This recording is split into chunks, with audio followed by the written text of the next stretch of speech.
माजी आमदार बच्चू कडू यांनी उपमुख्यमंत्री एकनाथ शिंदेंची भेट घेतली असून त्यांनी शिंदेंकडे राजकीय पुनर्वसनाची मागणी केली आहे असा दावा आमदार रवी राणांनी केलेला आहे। बच्चू कडू सरकारला ब्लॅकमेल करतात असा आरोप सुद्धा रवी राणांनी केलेला आहे।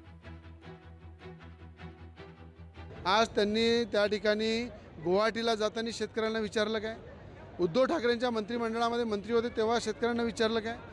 ते सत्तेमध्ये होते, पॉवरमध्ये होते, मंत्री होते, पालकमंत्री होते, 4 वेळा आमदार होते, तेव्हा त्यांनी कापण्याच्या भाषा केल्या नाही। आता फक्त मला जे माहीत आहे ते एकनाथ शिंदे साहेबांना भेटले, त्यांनी म्हटलं की मी आंदोलन थांबवतो, मला MLC द्या, मला कुठंतरी राजकीय पुनर्वसन माझं करा, कुठंतरी मला राजकीय कुठंतरी मला पद द्या, अशा प्रकारचं कमिटमेंट जर आम्हाला हे सरकार करत असेल तर मी आंदोलन हे शेतकऱ्यांसाठी मांडलेलं सोंग बंद करायला तयार आहे।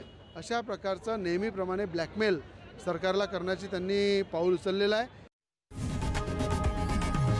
लोकशाही मराठी ऐका, पहा, जागरूक रहा।